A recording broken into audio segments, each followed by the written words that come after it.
Hi everyone. Welcome to the Conf42 Machine Learning Conference. Hope you're having a good day. My name is Kaushik Ponnekanti, and I've actually been working as a senior software engineer at Meta for about a year now. Before that, I used to work at Google for about 4 years, and prior to that, Walmart Labs, and prior to that, in a startup for about another 5 years. Basically, today we are actually going to talk about something that I've actually been working on for quite some time, and I think it'll actually provide you with great amounts of insights on how to make your decision when it comes to building analytics pipelines. On that note, we're basically going to do a deep dive into the fascinating world of real time machine learning.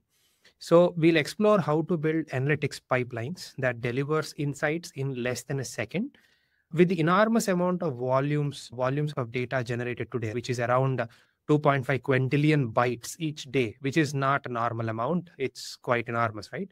Traditional methods simply aren't keeping up. We'll unpack why speed matters, look at the challenges involved, and discuss how industries are gaining major advantages from real-time ML. Now, let's actually talk about the data explosion challenge. First, let's understand the sheer scale of the data problem we face every day. Like literally, as we said, we produce about 2.5 quintillion bytes of data, which is even hard to visualize. So to put it into perspective, right? If we were to stack Blu-ray discs containing this data, they'd reach all the way to the moon. Again, it's even impossible to visualize. Around 75% of the companies now rely on machine learning applications that need immediate responses. So for these businesses, waiting isn't an option. Real-time analytics provides insights 35% faster and boosts efficiency by almost 42%. Imagine how crucial this speed is for decision making during live events, medical diagnostic, and financial transactions. Of course, like you will see many businesses which still do rely on batch processing. We'll of course come to that what batch processing is versus what stream processing is. But the thing that I want you to keep in perspective is every business has its own needs. For some businesses, it's very important for you to make sure that you actually process real-time data. For example, financial transactions, right? Real-time insights are the ones which matter. Like for example, let's say basically if a fraud is being detected, which is let's say a fraud occurred like let's say 2 hours ago, but you're detecting right now, it wouldn't make much of a sense. Again, we'll put things into perspective as and when we go through the slides, but I just wanted to visualize how businesses want to process data. And of course, like it differs from business to business. Now coming to batch versus streaming processing.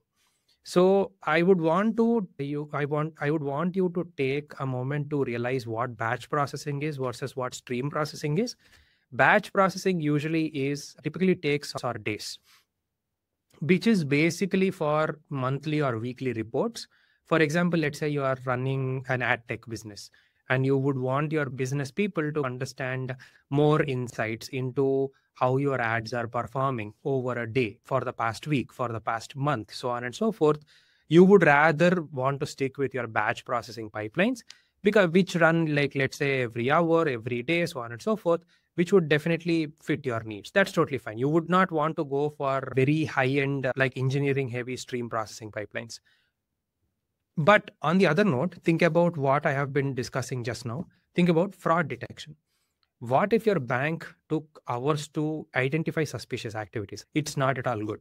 So now coming to that, there is an intermediate approach called micro batching, which basically cuts the latency to milliseconds, of course, like basically, which in my opinion is really good. For example, micro batching has actually been serving like near real time needs for quite some time now. But real time streaming actually goes a step further. Like as in, how do you cut down that latency to under 10 milliseconds? Like for example, I agree there are instances where you would want to go for micro batching. You would definitely want to understand where your business fits, right? So let's say you are actually in your amazon.com, and you are buying like a couple of things, like for that matter, let's say diapers for your kids or whatever. Basically, it takes a couple of minutes for you to actually go from the home page to the page where the product is, to the add to cart page, and then again the checkout page. So now Let's say that you are an engineer at Amazon and you want to identify all the people who are buying diapers, let's say who are buying diapers. So you got an event into Amazon saying that, hey, somebody bought diapers, right? You would want to identify what items were they looking at prior to that. So as in what is the path of the user starting from the home page, which is really important, right? Otherwise, where would you want to put ads? How would you want to categorize things which are bought together usually? So for such sort of things, you would want to analyze the path of the user. To do that, you really want to use micro batching, because then you would want to, let's say, check, okay, this time the buying occurred. Let's actually go back a couple of windows, which is a couple of milliseconds, a couple of seconds, or a couple of minutes back to identify what really went on. Such sort of things is where micro batching is really used. And it actually is really good too. But there are obviously some businesses which definitely want to take it a step further to real-time streaming. As I said, which cuts down the latency to under 10 milliseconds. Now, this near instant processing is essential in scenarios like, let's say, live stock trading, real-time gaming, dynamic online content, so on and so forth. As you can see, many of the fintech startups have come up, and their fintech scenarios have like literally exploded after the AI boom. You can see live stock trading, right? That's an excellent example where real-time streaming is much more important. You would definitely want to get real-time data as in how the stock is performing, or as in how the options are being sold, bought, so on and so forth, to make an informed decision about what to do next. So that's where real-time streaming is what is required. So I hope you could have actually at least formed a mental picture of where batch, micro batching, and stream processing sit in the entire analytics pipeline scenario. But of course, like in this particular thing, we would definitely want to, as part of this talk, I would definitely want to dig deep into streaming analytics per se. But again, of course, like batch, I think, is easily understood. Micro batching is a little harder to understand, but yeah, feel free to stick with me and I promise you'll get better insight. So now starting with, let's say, financial services, right? Oh, sorry. I think I might have, yeah, my bad. So now starting with financial services, real-time fraud detection is much more important. Of course, as and when the internet exploded, and frankly, as and when the AI is currently taking over the world, you can see many and many more new type of frauds and scams popping up. So it is much more important to do real-time fraud detection so as to make sure that the banking is secure, right? So banks started adopting the real-time fraud detection, which have reduced their losses by almost about 27%. For, let's say, considering a mid-sized bank, that translates to around 15 million savings in each year, which is not a normal amount again. So traditional fraud detection mechanisms analyze data after the event has occurred, like as we were just discussing, which is often too late because, of course, the event has already occurred, the transaction has already occurred, and as such, it is now near impossible to reverse that particular event. But the real-time systems that we are talking about actually flag the unusual activities as and when they are occurring. So you can actually stop the fraud activity before the event completes, which is what is of utmost importance. For example, let's say detecting multiple purchases in distant locations, right? I have had this situation where my credit card got hacked. Again, like I assume many people might have actually gone through the same scenario. And like while I myself live in California, I've actually had some business transaction go off in, let's say, Tennessee, Florida, which again, like from tracking my, let's say, my recent transactions, let's say, which occurred literally 1 hour ago, happened in California. But the next transaction, which is currently occurring now, is happening in Tennessee, which is quite impossible. So basically, flagging that particular transaction as fraud actually would save me a lot of money. Again, like these sort of scenarios are what are important. So now, how do we, like, detecting multiple purchases in, let's say, distant locations simultaneously?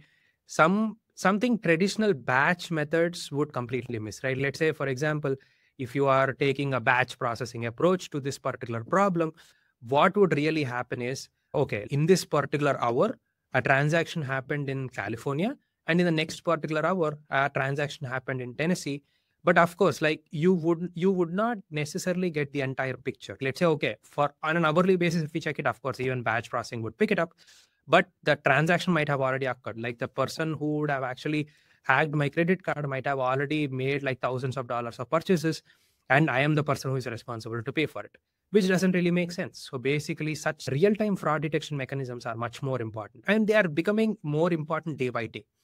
So now coming to, let's say, another particular use case, right, which is the e-commerce, for example.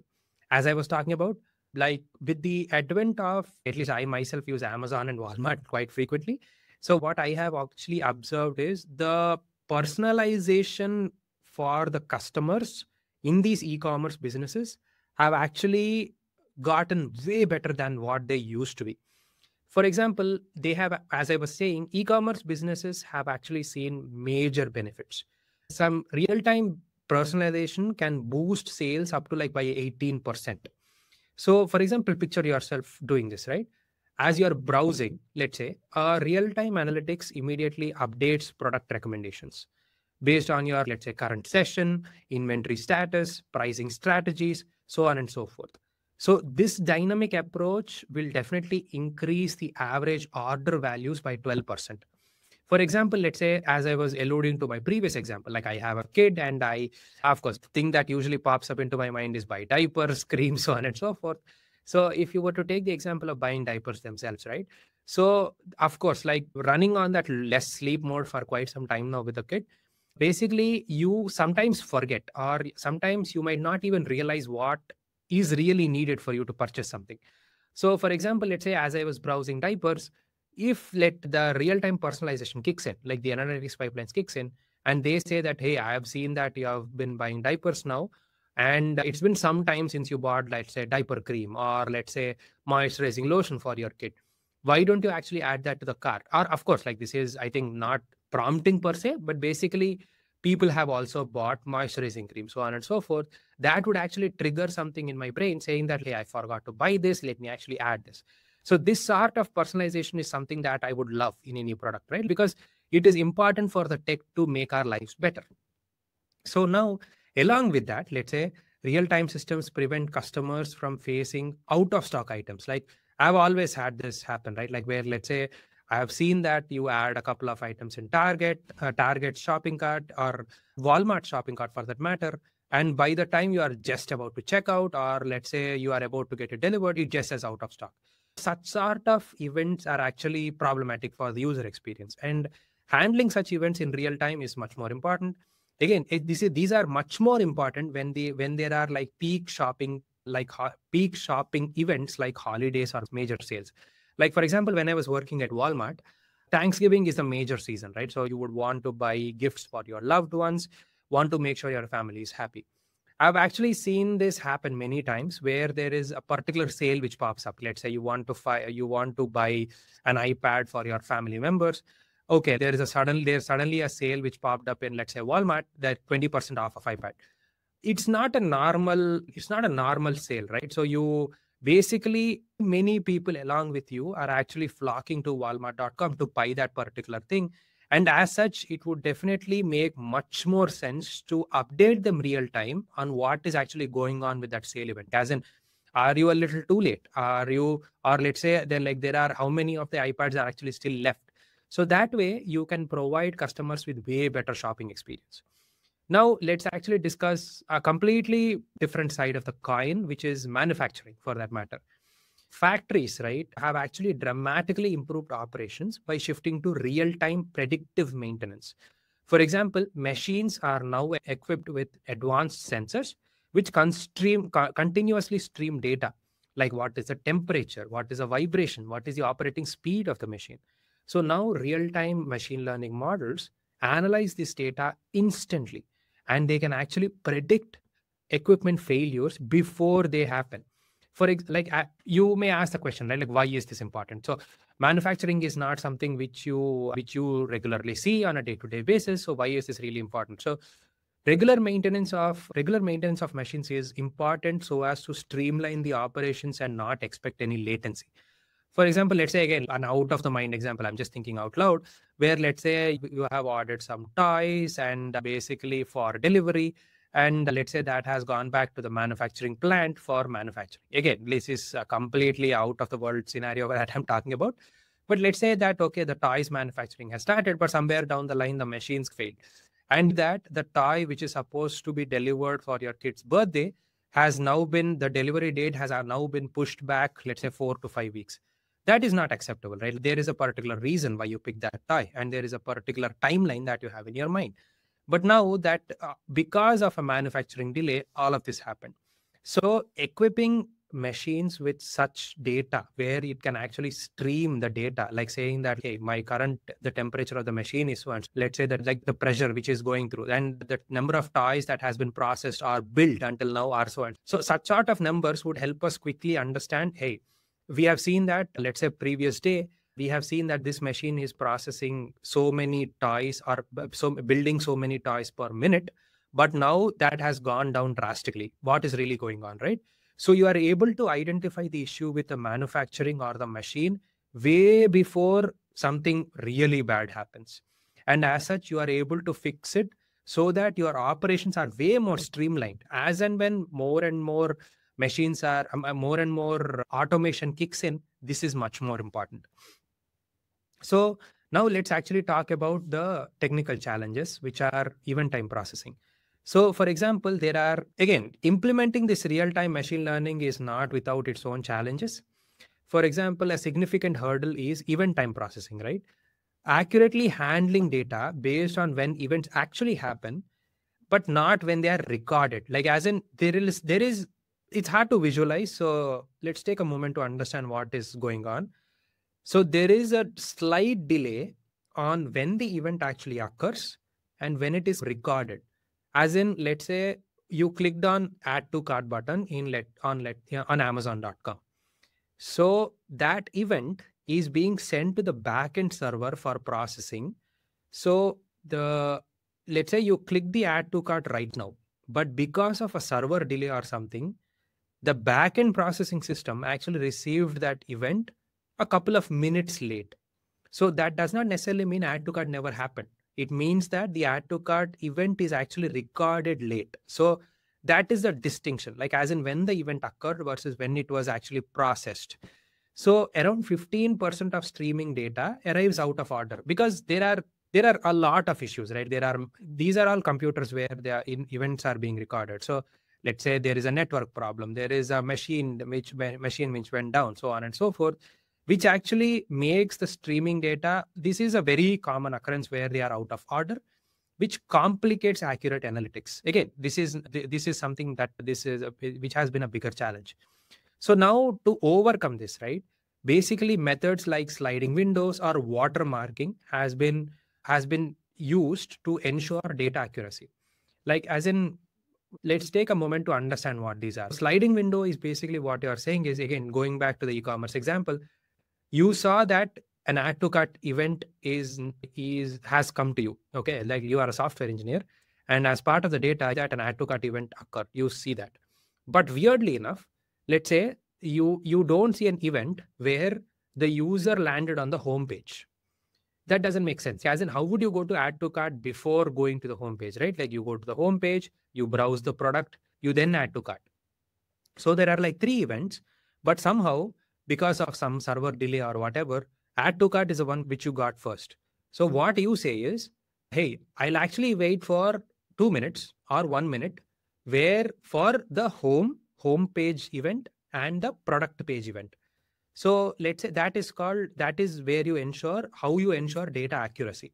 Okay, now that you have waited 2 minutes, let's say you have gotten home page and the product page. You bundle these together saying that, okay, like now I have gotten the full data, and as such, I can order those events properly. Home page occurred first, product page occurred next, then the add to cart page happened. So you can see the user path or the user behavior as it is needed. And again, if you were to take another example of stock market trading, precise timing of transactions is critical, again, which is really important, right? Like you cannot just say, let's say I want to buy a stock right now, but suddenly for whatever reason, like the event got delayed and the stock price rose. You cannot just tell the customer that unfortunately we could not buy the stock right now. And as such, that incorrect ordering can cause significant financial impact. Such sort of events are much more kept in mind. And as such, of course, proper methods have been devised like sliding windows and watermarking. Again, just to reiterate. Now, going over, let's say we want to understand the model drift in continuous systems, this is another one major challenge. Like, for example, over time, data patterns naturally change. So this causes the models to become less accurate because they have been trained on a particular set of data or on particular data patterns, but naturally the data pattern changed. You usually have to update the models very frequently, as in the training has to occur very frequently, so as to make sure that the models actually keep up with the data pattern trend. So if you were to take retail businesses, right, customer shopping behaviors change seasonally. For example, if you were to take any clothing business of sort, summer clothes and winter clothes are something which are very common. And as such, the buying patterns of summer clothes increases over summertime, decreases as the winter approaches. So is the case with winter clothes, where it increases over the winter time and decreases as the spring approaches. So now, considering such seasonal behaviors, right, basically which influence the products, what products they usually buy. Real-time systems should address this by detecting changes in data distribution and automatically retraining the model. So that such retraining of models is much more important to make sure that you keep up with the data trend. Again, as we were just discussing. Think of it as keeping the system fresh and accurate, automatically adjusting to shifts without manual intervention, right? Like, of course, there will always be some data changes which humans might not have actually, let's say, been thinking about. For example, I have actually seen a couple of things where there are a couple of scenarios where the flowers buying actually increased by quite a lot. And but as and when some other events occur, it quite decreases, so on and so forth. Such sort of things are very almost impossible to predict, right? As a human, you cannot deal with every single data pattern, but basically you would want your models to automatically take care of it. Let's say now talking about the architectural comparison. So choosing the right streaming framework is critical. For example, until now we have established why stream processing is important, how we have overcome the challenges, so on and so forth. Now let's actually discuss about what technologies are actually present and what frameworks, essentially, that's the right word, but what streaming frameworks are actually present and what are the ever so slight differences between them, and how do you compare them against each other. So for example, Apache Kafka, right, it can actually process about 2 million events per second with around 10 milliseconds latency. Apache Flink is actually even faster, reaching sub-millisecond latency, ideal for financial markets or real-time gaming. Cloud services like AWS Kinesis and Azure Event Hubs provide simpler integration, but have slightly higher latency. So now business often adapt hybrid approaches basically to balance performance, complexity, and convenience. For instance, using Kafka for event ingestion and Flink for processing might be ideal for complex environments. Again, you might ask the question, why not actually go for the best one, right? So there are a lot of reasons. So when it comes to big companies or when it comes to your use case, it depends on what sort of a thing you're looking for. It's just not always ideal to go for the best one. Again, I'm not trying to say increasing the latency is what you want to go for, but basically there are ever so many things that you have to think about, keep in mind, as in how many teams are actually looking for this data. What is the latency that is tolerated? What is the latency that you really want to shoot for? So on and so forth. Again, like some things are easy to integrate. Some things are very hard to go to integrate. And sometimes the learning curve is way too much, so on and so forth. There are a lot of decisions or thought processes which go into selecting a particular streaming framework. But at least in the span of my career, I've actually always worked with hybrid systems. Again, like as I was just saying, Kafka for event ingestion is something which is very widely used because it actually allows for seamless event ingestion. And Flink for processing is something very widely used as well. Again, there is Spark streaming, there is Spark structured streaming, so on and so forth, which provide similar functionalities. But it really depends on what functionalities you are looking for. For instance, some frameworks provide better watermarking. Some frameworks provide better latency. So if let's say you require better watermarking, you go with the necessary framework.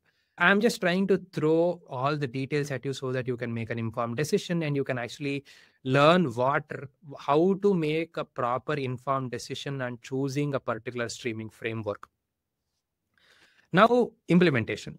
Let's talk about the implementation, right? So basically, how does the implementation work when you are trying to implement a real-time architecture? So first, the data enters through high-speed brokers like Kafka. For example, Kafka is used for so that let's say if a server fails and you somehow don't process the event downstream, you have enough time for you to process, and which Kafka like handling millions of events per second. Next, processor like Flink manages complex computations and real-time analysis. Then a real-time feature store quickly delivers essential data to models because that is important to create features, so on and so forth. And finally, optimized model serving infrastructure produces predictions and constantly monitors system accuracy.